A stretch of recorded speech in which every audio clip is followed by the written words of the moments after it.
to your perfect family. Hey there, marvelous horror fans, welcome back to the channel. As you know, the newest trailer for Evil Dead Burn released today, and the high-intensity graphic is just enough to have us hooked. I mean, it has every element of a brilliant gore flick, including a woman losing her pretty fingers as she's slammed in a car door, and then later pulling the headrest of a car seat out of her neck. There's also a dishwasher full of knives that you just know are going into someone's back. The entire trailer feels nothing less than a single unbroken take of continuous horror action that keeps making your spine tingle. After 2013's Evil Dead and 2023's Evil Dead Rise, Sébastien Vaniček's Evil Dead Burn is actually the third standalone entry into the franchise, which is set to hit theaters on July 10. So without wasting another moment, let's discuss everything we could figure out about the movie from its latest trailer. Unlike Evil Dead Rise, which moved the franchise's horror from the isolated cabin in the woods to a claustrophobic high-rise apartment building, Evil Dead Burn appears to take the terror into a family home. Even though it exists in the same universe, the film tells a completely standalone story centered on a grieving woman who turns to her in-laws for comfort after her husband's death. But things spiral into nightmare territory as the family members begin transforming into deadites one by one, turning what should have been a refuge into a full-blown family reunion from hell. The synopsis of the film also hints at a dark twist on marriage vows, suggesting how this woman discovers that the promises made in life may still bind people even after death. Evil Dead Burn also looks set to continue the franchise's tradition of over-the-top gore and wildly creative kills, something the intense 2-minute-plus trailer makes very clear. Not just that, the full trailer also hints at a major twist on the usual Evil Dead formula. Like past entries, it seems the film's protagonist Alice, who's played by Swiss actress Suhaila Yacoub, accidentally unleashes the Deadites after reading from the Necronomicon, or the Book of the Dead. But this time, there's a darker layer beneath it all. A voiceover in the trailer talks about how the family believed that the devil would return if the book was read aloud, suggesting they may have been waiting for this to happen all along, without really understanding the true magnanimity of it all. Usually in Evil Dead movies, the characters stumble into disaster without understanding what they're dealing with. They find a creepy book, aka the Necronomicon, say all the wrong words, and then chaos follows. But Evil Dead Burn seems to take a different approach, as the husband's family appears to be part of some kind of satanic cult that believes summoning the Deadites will allow the entire family to be reunited after the death of their son, no matter how horrific the consequences might be.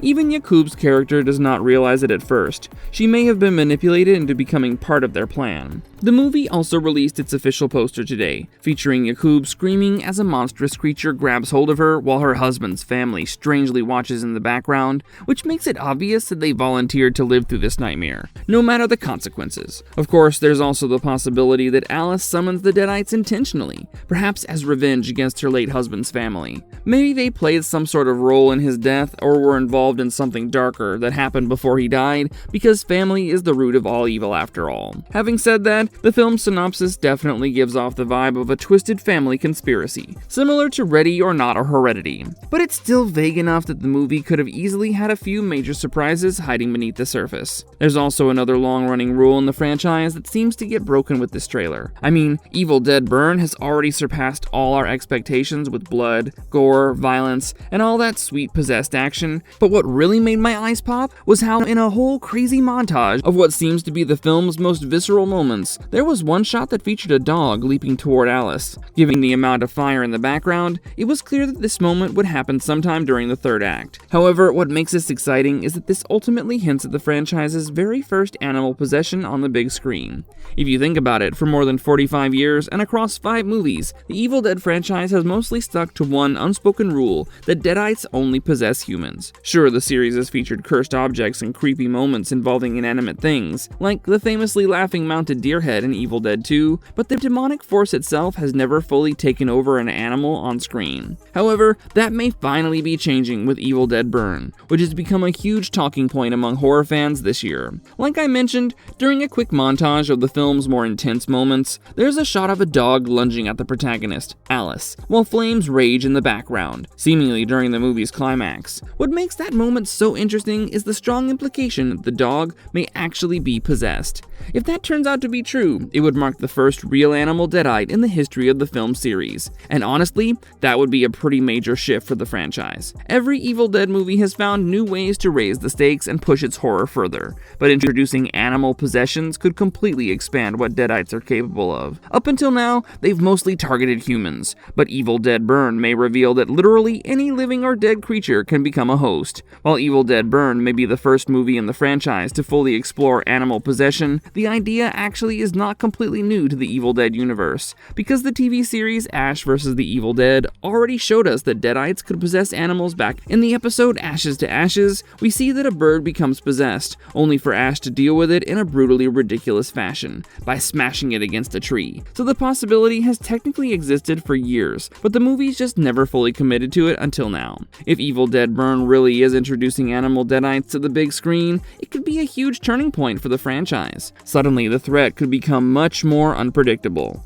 because anything could become possessed. Humans may still be the Deadites' favorite targets, but now it seems like no living creature is truly off limits anymore. And with Evil Dead Wrath already confirmed, it'll be interesting to see how future films build on the new rules and chaos that Evil Dead Burn appears to be ready to unleash. Now let's discuss what we actually see happening in the trailer. So, the trailer for Evil Dead Burn starts off surprisingly simple, with a woman in a cozy turtleneck casually loading a dishwasher. But in the world of Evil Dead, quiet moments never stay quiet for long, which is why the silence feels tense from the very beginning, like the movie is just waiting for everything to spiral into absolute chaos. That tension snaps the moment this woman suddenly bursts through the kitchen door and comes face to face with Alice, who looks completely panicked. It's heavily implied that a car crash has just happened, and that Alice was involved somehow. The trailer delivers its first truly brutal horror moment, as we see muddy boots slowly dragging through the house before the camera reveals a car seat headrest impaled straight through someone's skull. Even more disturbing is the way the victim calmly pulls it out without any sign of pain or emotion. This was an incredibly effective setup, because seeing a mix of shock, gore, and dread almost immediately really does a number on you. And underneath all the horror, the trailer also starts laying the emotional foundation for the story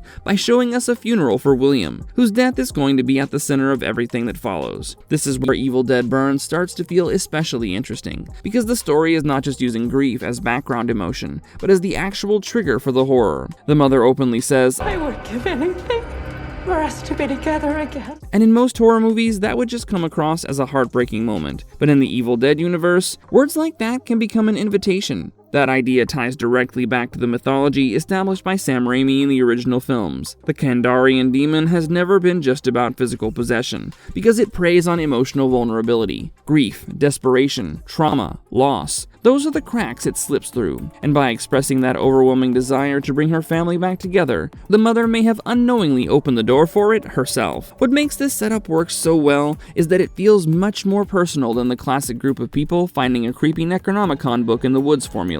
Here, the horror seems rooted in genuine pain and mourning. You can understand why the characters would feel that way, which makes the inevitable chaos even more tragic. Instead of characters accidentally stumbling into evil, the movie appears to be exploring how grief itself can become the thing that invites evil in. Having said that, one of the most interesting details in the trailer is this version of the Necronomicon itself. Army of Darkness has already established that there are actually 3 different volumes of the Necronomicon Ex Mortis, aka the Book of the Dead, out in the world. Over the years, the franchise has seemingly revisited variations of the same cursed book in projects like Ash vs. Evil Dead, the 2013 Evil Dead reboot, and Evil Dead Rise, with each version sharing similar imagery and mythology, despite looking slightly different. But the book shown in Evil Dead Burn stands out immediately, as it looks older, more worn down, and somehow even more ancient than the one seen in Evil Dead Rise. The disturbing hand-drawn illustrations and blood-soaked diagrams are still there, but the design and texture of the cover feel noticeably different, which raises a pretty fascinating possibility. What if this is the 3rd volume of the Necronomicon?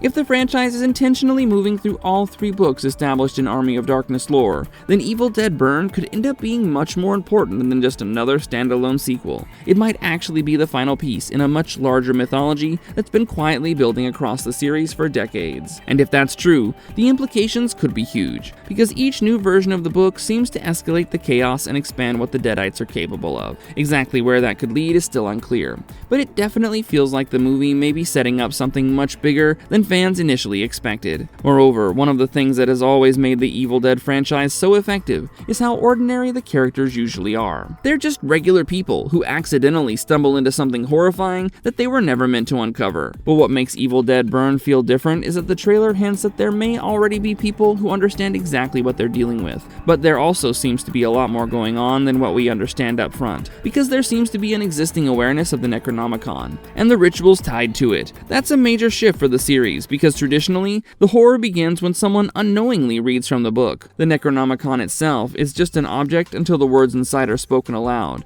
because the incantations are what awaken the Kandarian demon and unleash the evil force connected to it, and once that force is unleashed, stopping it is almost impossible. The trailer also feels packed with visual callbacks to Sam Raimi's original style. There's the classic rushing POV shot skimming low across the ground through snow and leaves, paired with that frantic, shaky camera movement tearing through the environment. That visual has become one of the franchise's defining trademarks. Raimi originally created it to represent the Kandarian demon itself, who is an unseen, shapeless evil, moving through the world like pure malevolent energy. Seeing those shots return in Evil Dead Burn makes it feel deeply connected to the original films, even while it pushes the mythology in a new direction, coming to all the gore and violence, because Evil Dead Burn clearly isn't holding anything back. I mean, just that car headrest impalement alone is already one of the nastiest moments shown in the trailer, and it fits perfectly with the franchise's long tradition of turning everyday objects into horrifying weapons. From the pencil scene in the original The Evil Dead to the cheese grater sequence in Evil Dead Rise, the series has always specialized in this kind of brutal domestic horror. Kitchens, garages, bathrooms, cars, all the ordinary places suddenly become terrifying once deadites are involved. That's part of what makes Evil Dead violence so disturbing, because the horror doesn't come from giant creatures or elaborate traps. Rather, it comes from familiar objects being twisted into tools of absolute carnage. The trailer also makes the addition of burn in the title feel especially significant. Traditionally, the only real way to stop a deadite has been complete bodily destruction by dismembering them. Ever since the earliest films, the rule has basically been that once someone is possessed, there's no talking them down because you have to physically tear them apart. Fire has occasionally been used throughout the franchise as a more permanent solution, and even Ash has resorted to it before. There are shots in the trailer of an entire building engulfed in flames, along with someone seemingly falling into a massive fire pit. It doesn't just look like some random destruction to me, but almost feels ritualistic. That raises some interesting possibilities about whether the burn in the title connects to the Kandarian mythology, or even some kind of ancient fire ritual tied to the Necronomicon. It's obviously still speculation at this point, but the movie definitely gives the impression that it's building towards something bigger and more final than a typical Evil Dead story. Whether that means it's wrapping up the trilogy of Necronomicon books, or simply pushing the mythology into darker territory, the trailer makes it feel like the franchise is surely escalating in a major way. Now, given the magnanimity of the violence and the story building, I have really high hopes from this movie. But what do you guys think about the first trailer for Evil Dead Burn? Let us know in the comments down below.